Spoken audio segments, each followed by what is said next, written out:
ॐ अज्ञानतिमिरन्धस्य ज्ञानाञ्जनशलाकया चक्षुरुन्मिलितं येन तस्मै श्रीगुरवे नमः।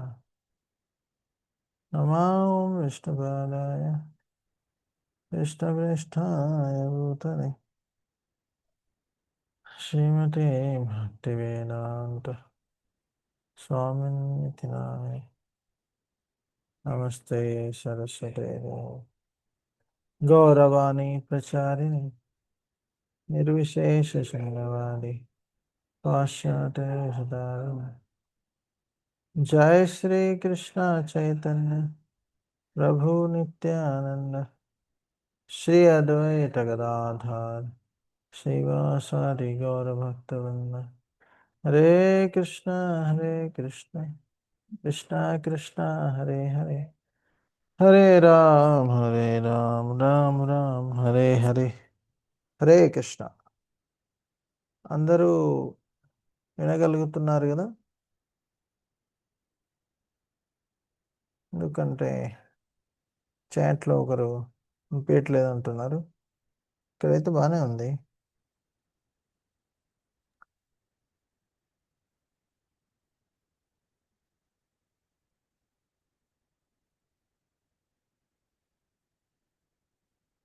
ఓకే. సో ఈరోజు భగవద్గీత 9వ అధ్యాయము రాజవిద్య, రాజగుహ్య యోగము, దాని గురించి మనం చర్చించుకోబోతున్నాం. ఇది శిల ప్రభుపాదుల వారి పుస్తకం భగవద్గీత యథాతథము అనుసరించి మనం చర్చించుకుంటున్నాము. ఓకే.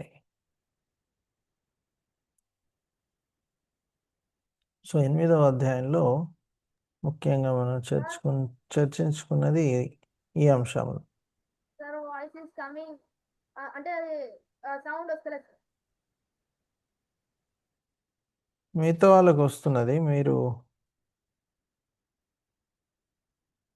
చూడండి. మిగతా వాళ్ళకైతే వస్తుంది కదా. వస్తుంది. హరే కృష్ణ. హరే కృష్ణ. సో 8వ అధ్యాయంలో సందేహాలు, మన అర్జునుడు అడిగిన వివిధ సందేహాలు, అందులో ముఖ్యంగా మరణం సమయంలో ఏం చేయాలి అనే ప్రశ్న గురించి కృష్ణుడు సమాధానం చెప్పడం జరుగుతుంది ఈ అధ్యాయంలో.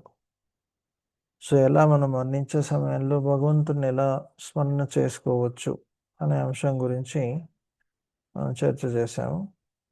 అలానే భగవంతుని ఎలా పొందవచ్చు, మరియు భక్తి యోగము ఎంత సులభతరము అన్ని రకాల యోగములలో, దాని గురించి కూడా మనం చర్చించుకున్నాం. సో ఈరోజు 9వ అధ్యాయంలో ముఖ్యంగా రాజవిద్య, దీని గురించి చర్చించుకున్నాం. ఇందులో ఈ 4 విషయాలు చర్చించుకోబోతున్నాం. జ్ఞానము, ఊహాతీత సంబంధాలు, అర్చన చేయకుండుట, భక్తి యొక్క మహిమలు.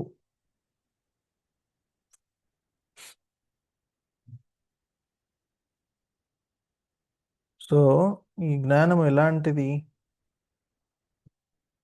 దాని గురించి మనము తెలుసుకోవాల్సి ఉంది. ఎందుకంటే ఈ జ్ఞానం మీద మనకు విశ్వాసం ఉండాలి. ఓకే, ఒక్క నిమిషం, నేను ఆ శ్లోకాలు కూడా ఓపెన్ చేస్తే మీకు సులభతరం అవుతుంది. ఒక్క నిమిషము, ఎందుకంటే ఈ శ్లోకాలు ఇక్కడ ఈ స్లైడ్లో లేవు. 9. సార్ డిస్టర్బ్ చేస్తున్నట్టు సార్, మీరు మాట్లాడేది చాలా చిన్నగా వినబడుతుంది సార్.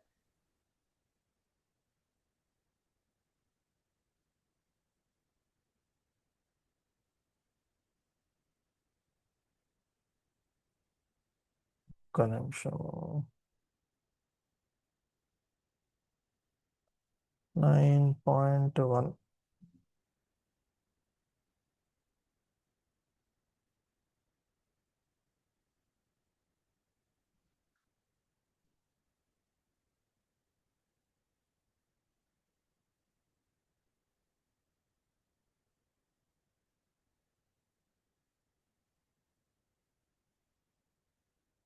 యా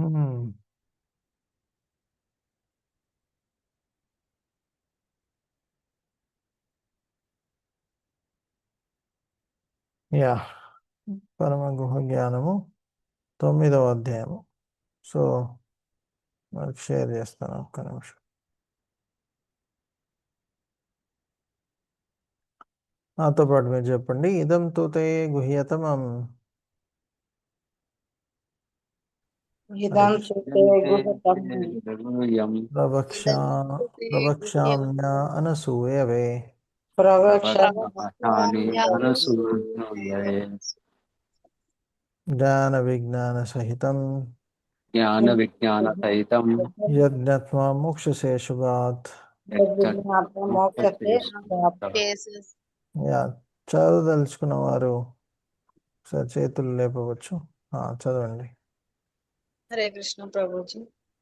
శ్రీకృష్ణ భగవానుడు పలికెను, ప్రియమైన అర్జున, నీవు నా ఎడ ఎన్నడును అసూయ కలవాడవు కానందున అనుభవ సహితమగు ఈ గుహ్యతమ జ్ఞానమును మరియు విజ్ఞానమును నీకు తెలియజేసదను. ఛార్జింగ్ ఉందో దీనిని లేదా వల్ల భౌతిక జీవిత స్థితి వలన కలిగేడు క్లేశముల నుండి నీవు విముక్తుడవు కాగలవు. భాష్యము. లేదు, భాష్యం కాదు, అంటే అనువాదం. సో దయచేసి మిగతా వారు మ్యూట్లో ఉండండి. ఓకే. సో కృష్ణుడు ఇది ఎందుకు గుహ్యతమైన ఈ జ్ఞానాన్ని అర్జునుడికి ఎందుకు చెప్తున్నాడు? ఇక్కడ చెప్తున్నారు, అనసూయవే, నీలో అసూయ లేదు కాబట్టి అందుకే ఈ జ్ఞానాన్ని, ఈ గుహ్యమైన జ్ఞానాన్ని మరియు విజ్ఞానాన్ని మీకు చెప్తున్నారు. సో కాబట్టి ఈ భగవద్గీతని సరిగా మనం అర్థం చేసుకోవాలి అంటే మనం కూడా అనసూయవే, అంటే ఈ అసూయ లేకుండా ఉండాలని చెప్తున్నారు. Okay, next. రాజవిద్య రాజగుహ్యం రాజవిద్య రాజగుణం పవిత్రమిదం ఉత్తమం ప్రత్యక్షావగమం ధర్మ్యం సుసుఖం కర్తుం అవ్యయం.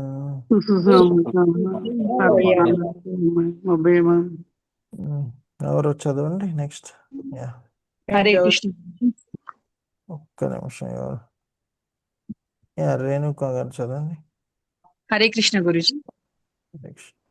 అనువాదము.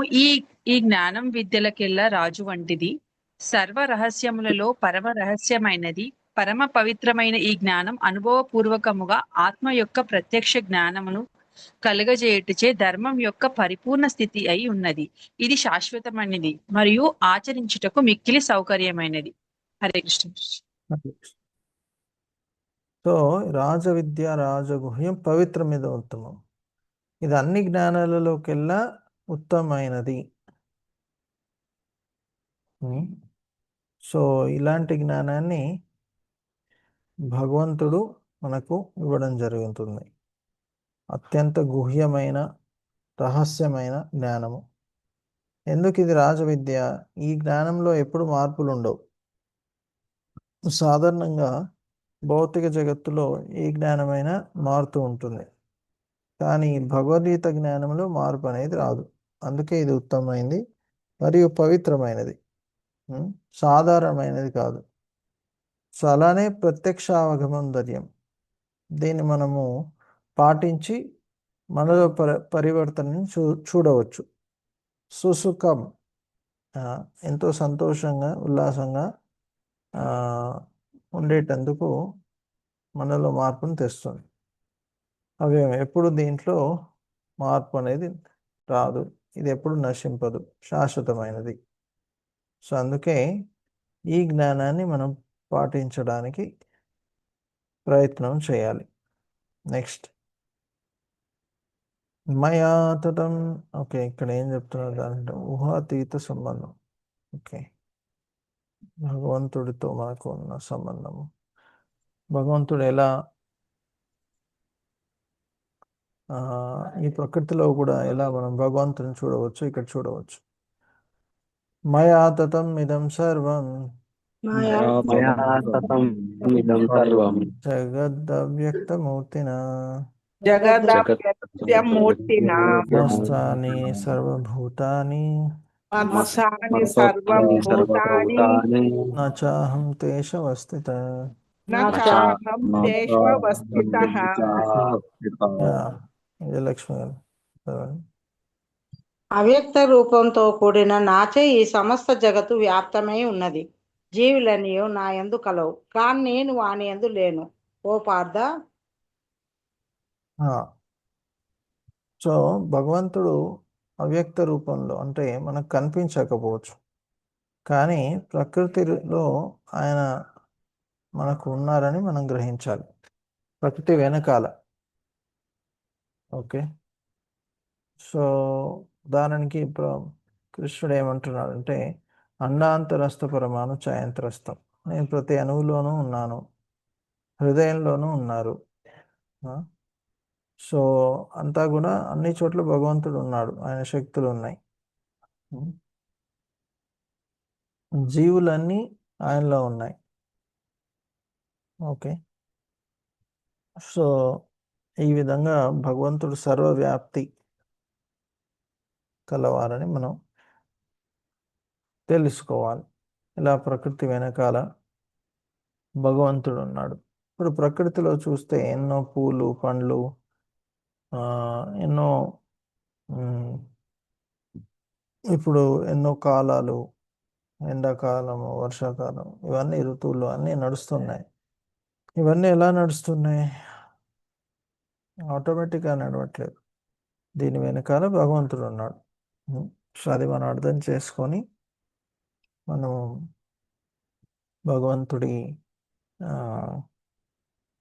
కృపని ఆశిస్తూ, అంటే భగవంతుడు అన్నిటి వెనకాల ఉన్నాడని మనం గ్రహించి భగవంతుడి పట్ల ఇంకా ఆసక్తిని పెంచుకోవాలి. అలా నెక్స్ట్ మయా దక్షేణ ప్రకృతి మాయా దక్షేణ ప్రగతే సూయతే సచరాచరం సూయతే హేతునానేన కౌంతేయ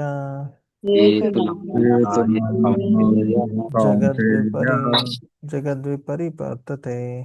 జగద్విపరివర్తతే.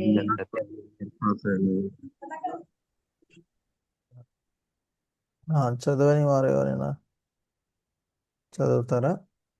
చేతులు లేపవచ్చు, లేకపోతే అన్మ్యూట్ అయినా చేయొచ్చు డైరెక్ట్గా. ఎవరైనా చదువుతారా? చదవని వారు ఓకే, చదివిన వారైనా చదవచ్చు. మరి హరే కృష్ణ. హరే కృష్ణ, చదవండి. ఓకే, హరే కృష్ణ ప్రభుజీ. ఓ నేను తర్వాత కౌంతేయ, సరే చదవండి. ఓ కౌంతేయ, నా శక్తులలో ఒకటైన ఈ భౌతిక ప్రకృతి నా అధ్యక్షతను వర్తించుచు స్థావర జంగమములను సృష్టించుచున్నది. దాని నియమమును అనుసరించి ఈ జగత్తు మరలా మరలా సృష్టింపబడుచు లయమునందుచున్నది. హరే కృష్ణ. సో ఈ భౌతిక ప్రకృతి ఎవరి అధ్యక్షతలో నడుస్తుంది? భగవంతుడి అధ్యక్షతలో. అది మనం గుర్తించాలి. స్థావర జంగమములు అంటే చెట్లు ఒకే చోటు ఉంటాయి, మనుషులు, జంతువులు నడుస్తూ ఉంటాయి. రెండు కూడా భగవంతుడే సృష్టించారు. సో ఇలా భగవంతుడు అన్ని చోట్ల ఉన్నాడు, మళ్ళీ ఆయన సృష్టించి మరి దాన్ని నశింపజేస్తున్నారు. మనం దాన్ని గ్రహించాలి.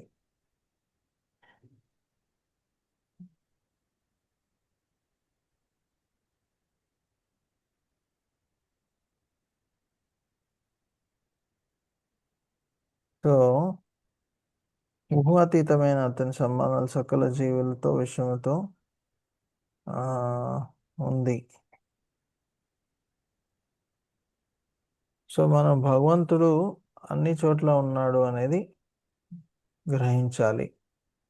మనం అజ్ఞానంలో ఉండడం వల్ల భగవంతుడి యొక్క గొప్పతనాన్ని తెలుసుకోవట్లేదు. సో అజ్ఞానులు నాస్తికులు ఎలా ఉంటారో చూద్దాం. సో మూర్ఖులు నన్ను పరిహాసిస్తారు. ఓకే. అవజానంతి మాం మూఢ అవజానంతి మాం మూఢ మనుషీం తానుమాశ్రితం మానుమాశ్రితం పరం భావమజానంతో భావమజానంతో మమ భూత మహేశ్వరం. మమ భూత మహేశ్వరం. నేను చదువునా గురువు గారు. హరే కృష్ణ అండి. సర్వమునకుడు మరియు పరమ ప్రభువు అయిన నా దివ్యత్వమును వారెరుగక నేను మానవ రూపంను అవతరించినప్పుడు మూఢులు నన్ను అపహాస్యం చేయుదురు. సో భగవంతుడు ధర్మాన్ని స్థాపించడానికి, భక్తులకి తన సాంగత్యాన్ని ఇవ్వడానికి, లీలలు చేయడానికి ఎన్నోసార్లు అవతరిస్తారు. కానీ కొందరు మూర్ఖులు ఏమని చెప్తున్నారు, దాన్ని అర్థం చేసుకోలేక భగవంతుడు సామాన్యమైన వ్యక్తి అని అనుకొని అతని గురించి అపహాస్యం చేస్తున్నారు. సో మనము భగవంతుడి యొక్క గొప్పతనాన్ని అర్థం చేసుకోవాలి. అతను సాధారణమైన మనుషుల్లాగా కనిపించిన అతను అఖిల కోటి జగదండ నాయకుడు, అన్ని శక్తులు కల వ్యక్తి అని మనం గ్రహించాలి. సో అది గ్రహించలేకపోతే మనము ఎన్నో అపరాధాలు చేస్తాము. సో ఒక సాధారణమైన మనిషిలాగా భగవంతుడు కనిపించినా కూడా ఆఖరికి అతను అలాంటి వ్యక్తి కాదు అని మనం అర్థం చేసుకోవాలి. ఓకే. నెక్స్ట్ మోగాశ మోగ కర్మానో మోగ కర్మాణో మోగ జ్ఞాన విచేతస రాక్షసే మాసురం చైవ ప్రకృతిం మోహినీం శ్రిత.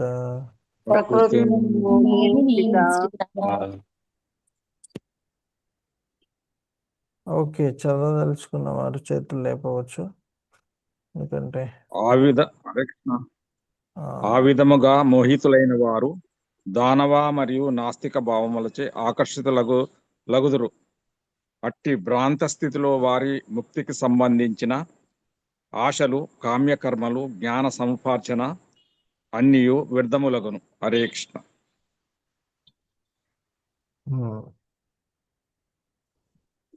సో ఎవరైతే అజ్ఞానము వల్ల మోహితులైన వారు దానవ మరియు నాస్తిక భావనలతో ఉంటారు, వారు ఆ భ్రాంతి స్థితిలో సో ఏం జరుగుతుంది, ముక్తికి సంబంధించిన ఆశలు, కామ్యకర్మలు, జ్ఞానసములు అన్నీ వ్యర్థములవు.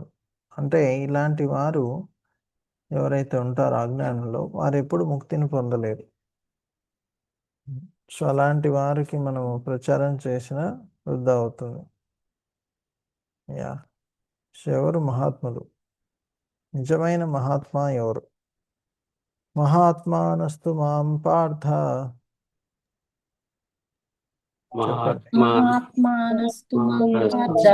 దైవీం ప్రకృతిమాశ్రిత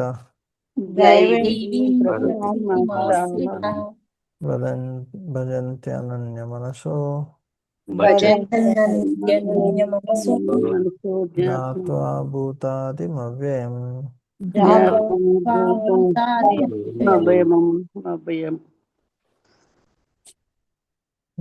చదవండి.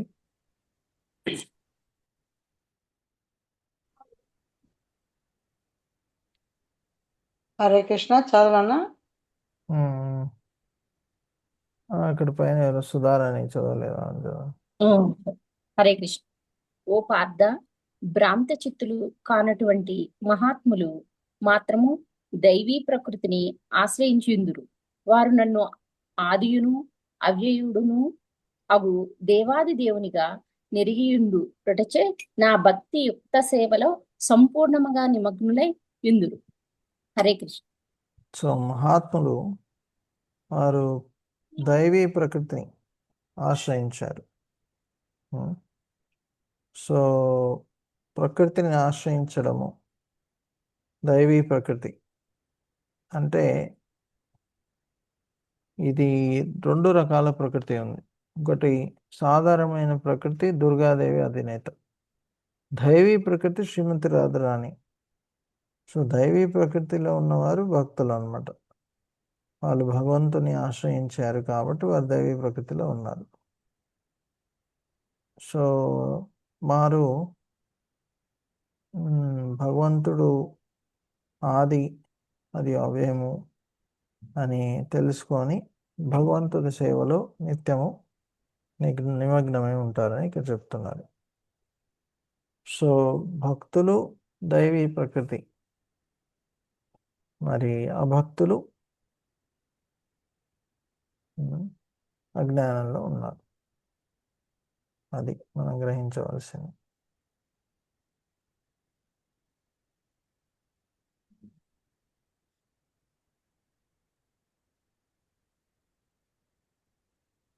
సతతం కీర్తయంతో మాం సతతం ఎంతో మాం యతంతశ్చ దృఢవ్రత యతంతశ్చ దృఢవ్రత నమస్యంతశ్చ మాం భక్త్యా నమస్యంతశ్చ మాం భక్త్యా నిత్యయుక్త ఉపాసతే.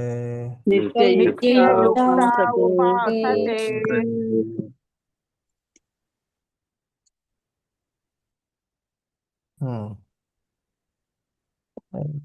కొత్త వారు చదువుతారా? అంటే ఇప్పటివరకు చదవని వారు. హరే కృష్ణ ప్రభుజీ, నేను చదువుతా. చదవండి. ఈ మహాత్ములు సదా నా మహిమలను కీర్తించుచు దృఢ నిశ్చయత ఎత్తించుచు నా ముందు నమస్కరించుచు నన్ను నిత్యము భక్తితో పూజింతురు. హరే కృష్ణ ప్రభు. హరే కృష్ణ. మహాత్ములు ఏ విధంగా ఉంటారు? భగవంతుడిని సతతం కీర్తించుచు దృఢ నిశ్చయంతో ప్రయత్నం చేస్తూ నమస్కరించుచు నిత్యం భక్తితో పూజిస్తారు భగవంతుని. సో ఈ భావంలో మనం ఉండాలి. సతతం కీర్తయంతో మా, ఎందుకు మనం ఆత్మలము, భగవంతుడి అంశలము, దాని ద్వారా మనకు ఆనందం దొరుకుతుంది కాబట్టి అందుకే సతతం కీర్తన చేయాలని చెప్తున్నారు.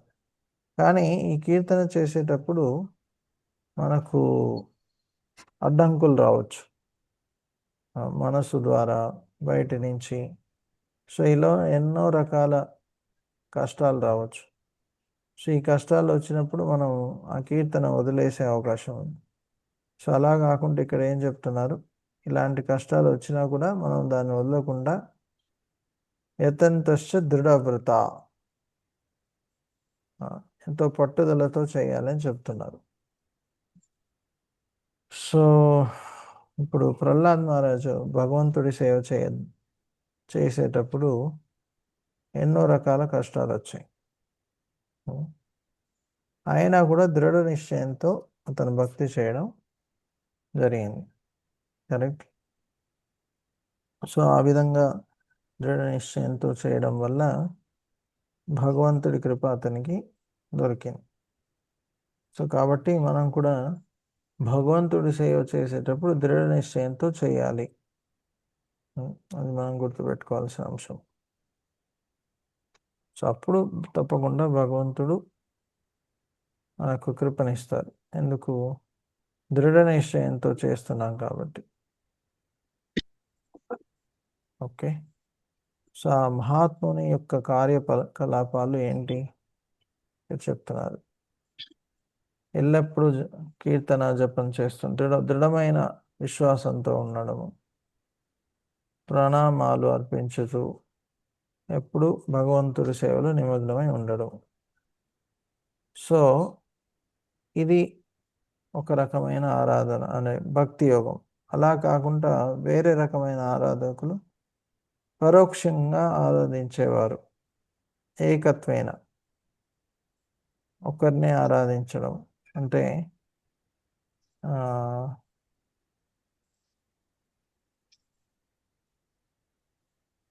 భగవంతుడు ఒక బ్రహ్మ తేజస్సు అనుకోవడం, పృథక్వేన నానావిధ శాఖలు వివిధ దేవతల్ని ఆరాధించడం, బహుధా విశ్వతోముఖ విశ్వరూపాన్ని ఆరాధించడం. విశ్వరూపము అంటే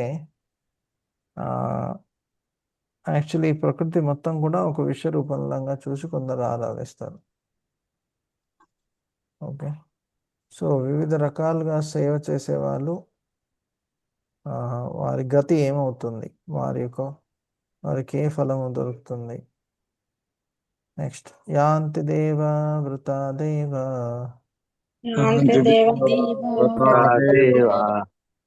పితృన్యాంతి పితృవ్రత భూతాని యాంతి భూతేజ యాంతి మధ్యాజినోపి మాం.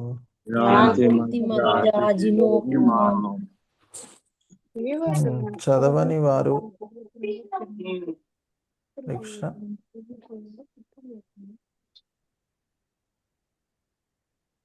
చదవని వారు ఎవరైనా ఉంటే చదవచ్చు. ఫస్ట్ వాళ్ళకి ఛాన్స్ ఇద్దాం.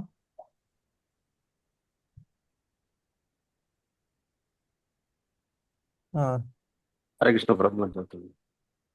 దేవతలను పూజించేవారు దేవతలను మీరు చదివారా? మీరు ఫస్ట్ టైమా చదువుతుంది? ఓకే, చదవండి. ఎవరైనా చదివితే చదవండి ప్రభు. చదవాలి ప్రభు. మీరు చదివారా ఒకసారి? లేదు సార్, చదవలే ప్రభు. చదవండి. దేవతలను పూజించువారు దేవతలతో జన్మింతురు. పితృదేవతలను పూజించువారు పితృలోకములకు చేరుకొందరు. భూత ప్రేతములను పూజించువారు వానియందు జన్మింతురు. కానీ నన్ను పూజించు వారు నాతోనే నివసింతురు. అంటే ఎవరిని పూజిస్తారో ఆ విధంగా వారు జన్మ తీసుకుంటారు. ఒకవేళ దేవతల్ని పూజిస్తే దేవతాలోకంలో పితృదేవతల్ని పూజిస్తే పితృలోకంలో పుడతారు. అలా. సో భగవంతుని పూజిస్తే భగవంతుడిన లోకానికి వెళ్తారు. చాలా సింపుల్.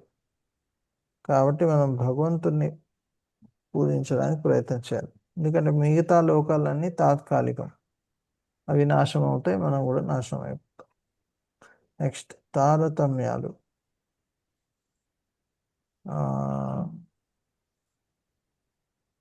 దేవతలు, కృష్ణుడు వారి యొక్క పూజ, సేవ చేయడం, వాటి మధ్య తేడా ఏంటో ఇక్కడ చెప్పడం జరుగుతుంది.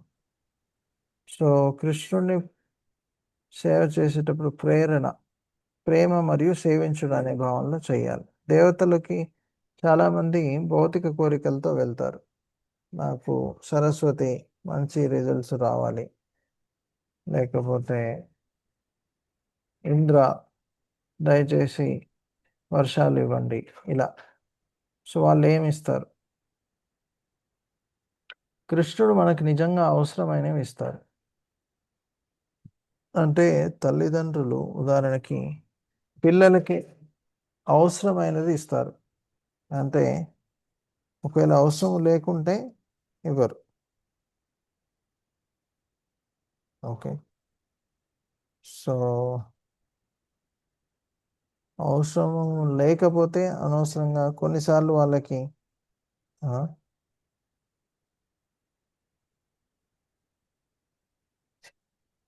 1 minute. ఒకవేళ అవసరమైన లేకపోతే ఉదాహరణకి ఏదైనా షాప్లో వెళ్తారు, అక్కడ షాప్ ఓనర్ పిల్లలకి అవసరం లేకున్నా కూడా డబ్బులు ఇస్తే ఇచ్చేస్తాడు. అది మంచా చెడు అనేది ఆలోచించకపోవచ్చు, కానీ తల్లిదండ్రులు అలా కాదు.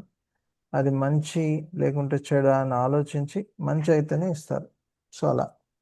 సో దేవతలు భౌతిక కోరికలు నెరవేరుస్తారు, కృష్ణుడు అలా కాదు.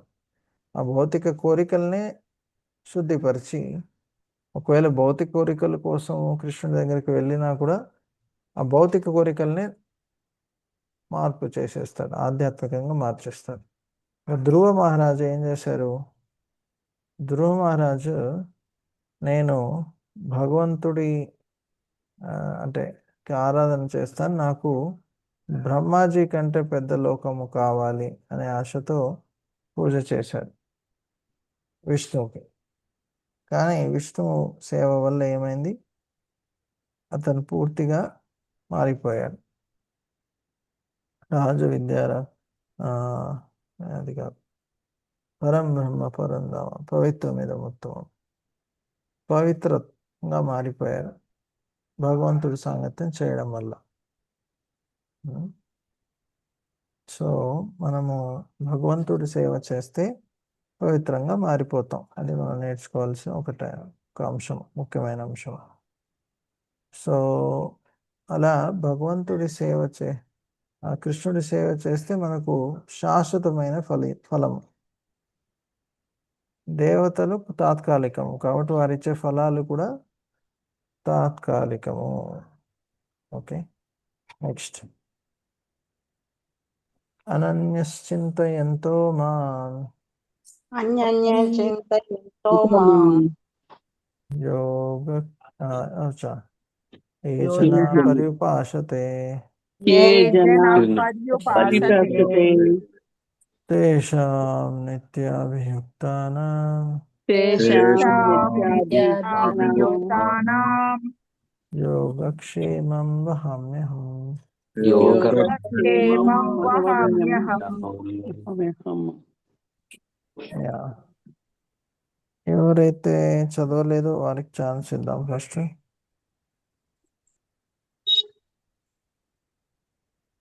ఎవరు ఉన్నారా చదవని వారు? హరే కృష్ణ. చదవండి.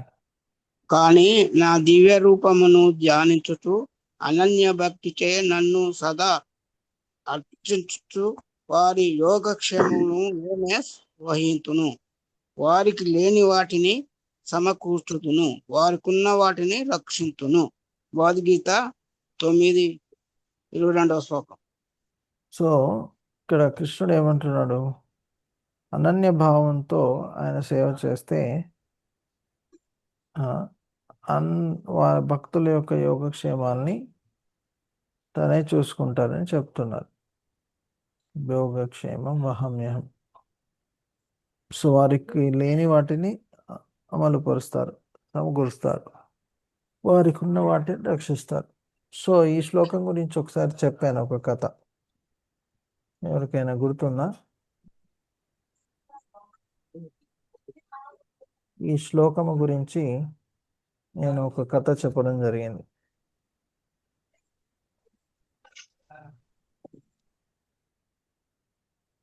అర్జునాచార్యులు అనే ఒక భక్తుడు ఉండేవాడు. అతనికి రోజు భగవద్గీత చదువుతూ ఒకసారి అతనికి సందేహం వచ్చింది. ఈ శ్లోకంలో భగవంతుడు రక్షిస్తారు అని ఉంది, కానీ నేను పేదరికంలో ఉన్నాను, భగవంతుడు నిజంగా ఎలా రక్షిస్తున్నారు అని ఆ శ్లోకాన్ని అతను ఏం చేస్తాడు? కట్ చేస్తాడు. సో భగవద్గీతలో. సో అప్పుడు ఏం జరుగుతుంది అంటే, అతను మధ్యాహ్నం సమయంలో స్నానానికి వెళ్తాడు, సో సముద్రానికి. అప్పుడు ఇద్దరు యువకులు వాళ్ళకి కావలసిన అన్ని సరుకులు తీసుకొని వస్తారు. ఓకే, సో ఆ సరుకులు తీసుకొని అతను వాళ్ళ ఇంటికి వచ్చినప్పుడు వాళ్ళు అర్జునాచార్యుని భార్య అడుగుతారు, మీరెవరు అని. అని చెప్తాను, మేము మీ భర్త యొక్క సేవకులము, ఇలా నీ భర్త చెప్పాడు ఈ సరుకులు ఇవ్వమని, అందుకే వచ్చి ఇచ్చామంటారు. సో అప్పుడు వారు అంటారు, నేను యాక్చువల్గా ఈ సరుకులు మీ భర్త అడిగాడు కాబట్టి తెచ్చామంటారు. అయితే ఆవిడ వారికి ప్రసాదాన్ని అర్పిస్తుంది. అప్పుడు వారి వీపు మీద ఎవరో దెబ్బలు కొట్టిన మరకలు కనిపిస్తాయి. సో అప్పుడు ఆవిడ అడుగుతుంది, ఎవరు మిమ్మల్ని ఇలా కొట్టారు అని. అప్పుడు అప్పుడు వాళ్ళిద్దరు అంటారు, మీ భర్త మా మీద కోపముతో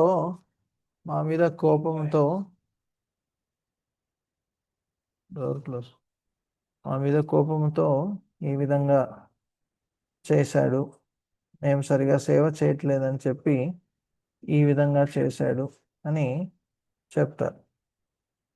సో అయ్యో అనవసరంగా ఎందుకు ఇలా చేశాడని వాడు కోపడతాడు వారి భార్య. సో వాళ్ళిద్దరూ ప్రశాంతి తీసుకొని వెళ్ళిపోతారు.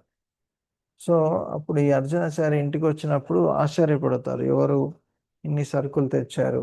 వారి భార్య చెప్తుంది, అంతా చెప్పి ఎందుకు మీరు అనవసరంగా పిల్లల్ని కొట్టారు అని చెప్తుంది. అతనికి అర్థం కాదు ఎవరు తెచ్చారు ఏంటి. సో ఆవిడ అంతా వర్ణన చేసినాక అతనికి అర్థమవుతుంది ఏంటి, కృష్ణ బలరాములే స్వయంగా వచ్చి వారికి కావలసిన అన్ని సరుకులు ఇచ్చి అలా వెళ్ళిపోయారు. సో అది ఆవిడకి అర్థమవుతుంది. సో కృష్ణుడు వారి వీపు మీద ఎందుకు ఆ మరకలు దెబ్బలు?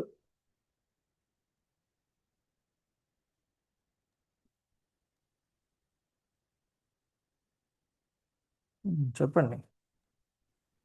అది పేజ్ చించేయడం వల్ల అలా జరిగింది. పేజ్ చించలేదు, ఆ శ్లోకాన్ని కొట్టేసినట్టు. అందుకు అది భక్తి యొక్క మహిమలు. భక్తి చాలా సరళమైనది. పత్రం పుష్పం ఫలం తోయం యో మే భక్త్యా ప్రయచ్చతి తదహం భక్తి ఉపహతం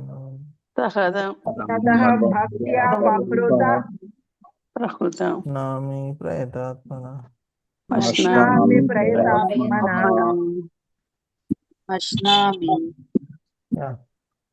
చదవని వారు ఎవరైనా ఉంటే చదవచ్చు. ఎవరైనా నాకు ప్రేమతోను భక్తితోను పత్రమును గాని పుష్పమును గాని ఫలమును గాని లేదా జలమును గాని అర్చించినచో దాన్ని స్వీకరించును. హరే కృష్ణ ప్రభుజీ. సో ఏ విధంగా మనము పత్రాన్ని పుష్పాన్ని ఫలాన్ని అర్పించాలి ఇక్కడ 2 సార్లు చెప్తున్నారు. భక్తి భావనతో, భక్త్యా ప్రయచ్చతి అర్హం భక్త్యా ప్రహత. భక్తి భావనతో ఎవరైతే అర్పిస్తారో అప్పుడు భగవంతుడు తప్పకుండా స్వీకరిస్తారు. సో కాబట్టి మనం భక్తి భావనతో భగవంతుడికి సేవ చేయాలి. ఒకసారి కృష్ణుని దుర్యోధనుడు పిలిచాడు, ఆహ్వానించారు భోజనానికి. 64 పెద్ద పెద్ద ప్రసాదాలు, నూనె అదే మన ఎంతో చక్కని అంటే ఏమంటారు వంటగాళ్ళతో చేయించడం జరిగింది. సో అయితే కృష్ణుడు వారింటికి వెళ్ళకుండా విదురుడి ఇంటికి వెళ్తాడు. సో విదురుడు అప్పుడు ఇంట్లో ఉండడు. అయినా కూడా వెళ్ళి తలుపు తట్టినప్పుడు విదురాని వచ్చి ఆశ్చర్యపడుతుంది, ఓ కృష్ణ వచ్చావా అని. ఏదో ఒక సేవ చేయాలని అరటి పండ్లు తీసుకొని వచ్చి ఆ అరటి పండ్ల తొక్కని అర్పించింది కృష్ణుడికి. కృష్ణుడు ఎంతో అర్పించింది కాబట్టి స్వీకరించాడు. సో విదురుడు పిలవకున్నా వెళ్ళాడు వాళ్ళ ఇంటికి. ఎందుకు? ఆయన యొక్క భక్తికి మెచ్చి. యా, భక్తి భావం ఉంది కాబట్టి అక్కడికి వెళ్ళాడు. దుర్యోధనుడు బాహ్యంగా ఆహ్వానించిన హృదయంలో అతని పట్ల ప్రేమ అనేది లేదు. అలా. సో ఈ భక్తి భావన అనేది చాలా అవసరం. భక్తి భావన ఉంటే మనము సరిగా సేవ చేయవచ్చు. సో భోగం లేదా నైవేద్యం వండుట. సో భగవంతుడికి మనము వండినది అర్పించడానికి ప్రయత్నం చేయాలి. ఎందుకు? అన్నీ కూడా భగవంతుడే మనకి ఇస్తున్నాడు. సో కాబట్టి కృతజ్ఞతతో ఆయన మనకిచ్చింది ఆయన సేవలో నిమగ్నం చేయాలి. సో వంటకాల్లో ఉల్లి వెల్లుల్లి ఉండకూడదు. ఎందుకు? ఈ ఉల్లి వెల్లుల్లి తమో గుణము. మనం 3 రకాల గుణాలు అని చెప్పుకున్నాం. ఈ తమో గుణము అలసత్వాన్ని, రజోగుణాన్ని, తమో గుణాన్ని పెంచుతుంది. సో రాక్షస స్వభావాన్ని పెంచుతుంది. కాబట్టి ఇది తినకూడదు. అలానే నైవేద్యము పెట్టేంత వరకు రుచి చూడకూడదు. భగవంతుడికి నైవేద్యం పెట్టి ఒక తులసి ఆకు పెట్టి భగవంతుడికి ఫోటో కానీ విగ్రహం ముందు పెట్టి హరే కృష్ణ మంత్రము 3 సార్లు చెప్పి ఒక 5 నిమిషాలు ఉంచి తర్వాత మనం స్వీకరించవచ్చు. సో ఈ విధంగా భగవంతునికి అర్పిస్తే ఏం జరుగుతుంది? భగవంతుడు ఆ ప్రసాదాన్ని స్వీకరించి మనకు ప్రసాదంగా ఇస్తారు.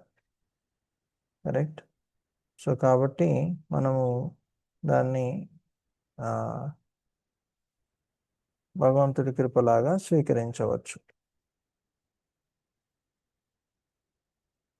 సో ఎలా అర్పించాలి?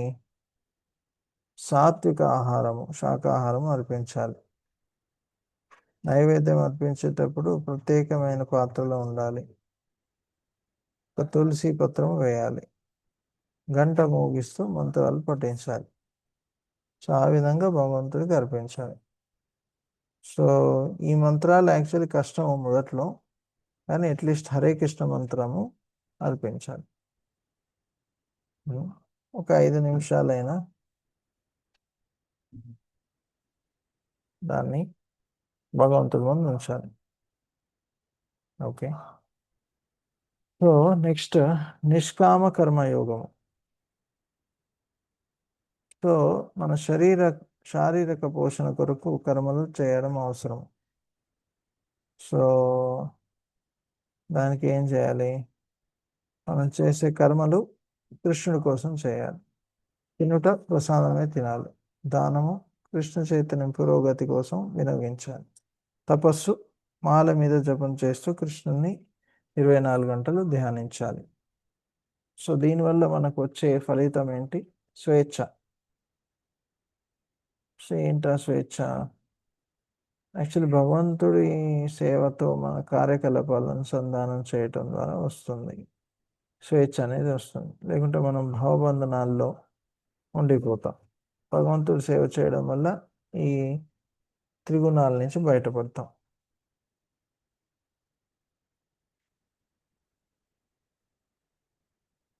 సో కృష్ణుడు పక్షపాతాన్ని చూపిస్తారా? సో ఏమంటున్నాడు కృష్ణ? నేను ఎవరిని ద్వేషింపను, ఎవరి ఎడ పక్షపాతాన్ని కలిగి ఉండను. నేను సర్వుల ఎడ సమంగా వర్తిస్తాను. కానీ భక్తితో నాకు సేవ నొసగలివాడు నాకు మిత్రుడై అయిందుండను, మరియు నేను అతనికి మిత్రుడినై ఉంటాను. సో కృష్ణుడు ఇక్కడ చెప్తున్నారు ఏంటి? అతను ఎవరిను ద్వేషించడు, పక్షపాతాన్ని చూపించడు, సముగా ఉంటారు. సో ఈ లక్షణాలు మనలో రావడానికి ప్రయత్నం చేయాలి. కరెక్ట్. సో భగవంతుల్లో ఈ లక్షణాలు ఉన్నాయి కాబట్టి మనలో కూడా అతని సేవ చేస్తే ఈ లక్షణాలు వస్తాయి. సో ఎలా అయితే భగవంతుడికి సేవ చేస్తున్నామో ఆ విధంగా భగవంతుడు మనకు కృపణిస్తారు. సరైన భావంలో చేస్తే భగవంతుడు కృపణిస్తాడు.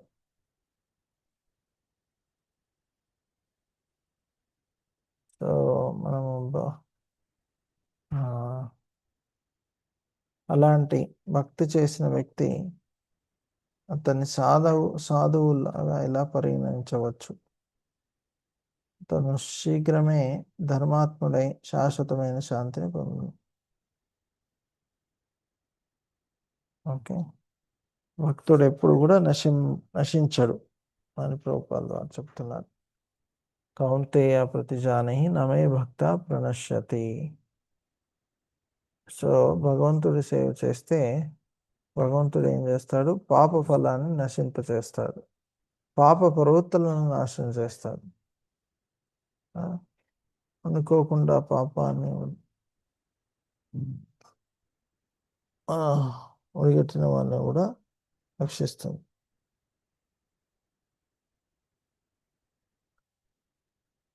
నెక్స్ట్, కిం పునర్బ్రహ్మణ పుణ్య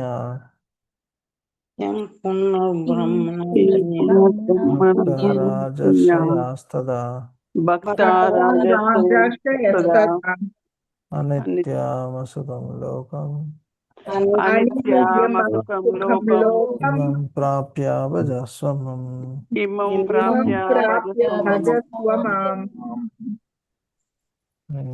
చదవండి. నన్ను శరణుజొచ్చువారు అధమజనులైన స్త్రీలు, వేషులు, శూద్రులు అయినప్పటికీ పరమగతిని పొందగలరు. హరే కృష్ణ. సో ఎంత ఏమంటారు, అధములైనా కూడా భగవంతుడి శరణం తీసుకుంటే అంత ఉత్తీర్ణత పొందవచ్చు అని చెప్తున్నారు. అంతగా పరమగా అంటే పైకి లేవచ్చు. ఎంత పాపాత్ములైనా కూడా భగవంతుడి సాంగత్యం వల్ల ఆ కష్టాల నుంచి బయటపడవచ్చు, పాపకర్మల నుంచి.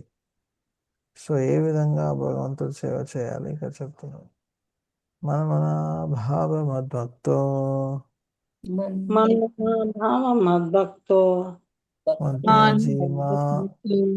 మధ్యాజీమాం నమస్కురు మామే వశ్యసి యుక్తైవ ఆత్మానామత్పరాయణః.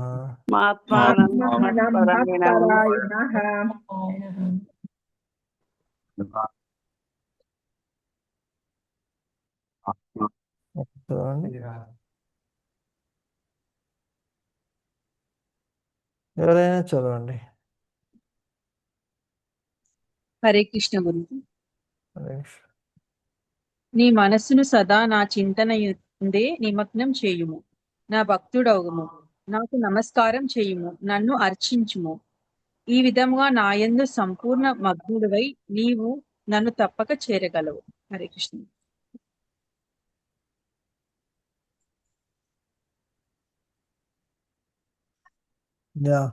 సో ఏ విధంగా భగవంతుడి సేవ చేయాలి? మన మనస్సుని అతని చింతనలో పెట్టాలి, భక్తుడిగా మారాలి, నమస్కారం చేయాలి, అర్పించాలి. సో ఈ విధంగా నిత్యము నిమగ్నం అవుతే ఏం జరుగుతుంది? తప్పక భగవంతుని చేరుకుంటాము. సో మనం ప్రయత్నం చేయాలి, ఏదో ఒక విధంగా రోజు ఎంత సమయం ఉంటే అంత సమయాన్ని భగవంతుడి సేవలో నిమగ్నం చేయడానికి ప్రయత్నం చేయాలి. అప్పుడే మనం ఆధ్యాత్మికంగా ఎదుగుతాము. Next, okay. Hare Krishna Hare Krishna Krishna Krishna Hare Hare Hare Ram Hare Ram Ram Ram Hare Hare. So మీలో ఎంతమంది రోజు ఈ హరే కృష్ణ మంత్రాన్ని చేస్తున్నారు?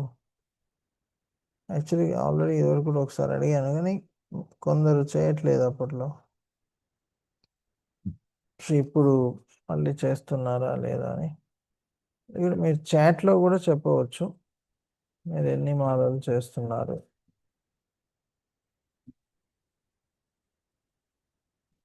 హరే కృష్ణ ప్రభుజీ. నేను ఈరోజు 25 మాలలు చేస్తా ప్రభుజీ.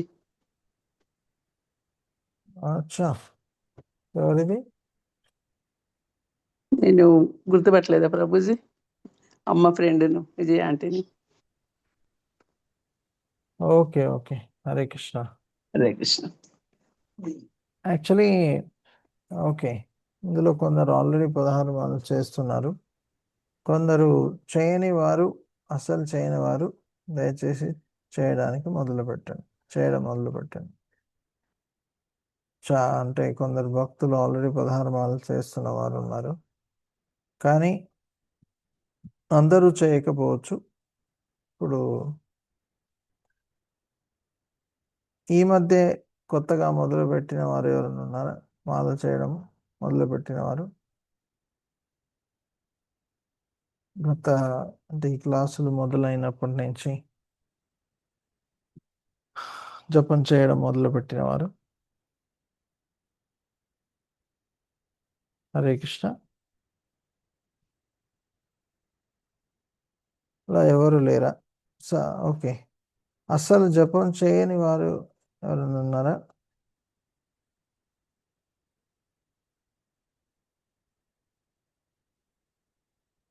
అస్సలు జపం మొదలు పెట్టిన వారు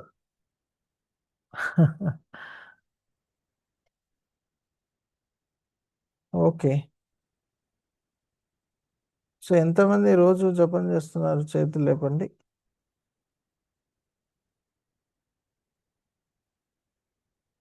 రోజు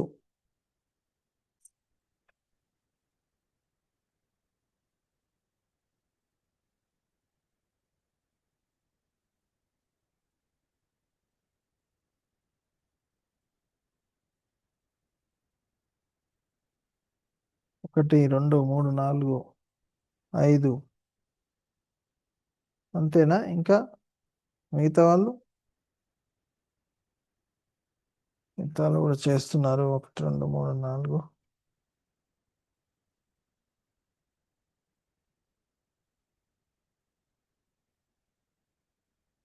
ఓకే. సో ఎవరైతే అసలు చేయట్లేదో దయచేసి మా నివేదన ఏమిటంటే కనీసం ఒక 10 నిమిషాలైనా చేయండి. ఓకే, అప్పుడు భగవంతుడు తొందరగా మీకు పని ఇస్తారు. హరే కృష్ణ. సో ఎవరికి ఏమైనా ప్రశ్నలు ఉన్నాయా?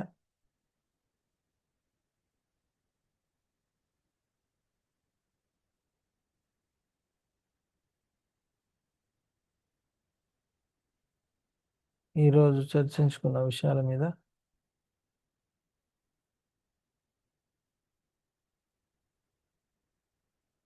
ఓకే,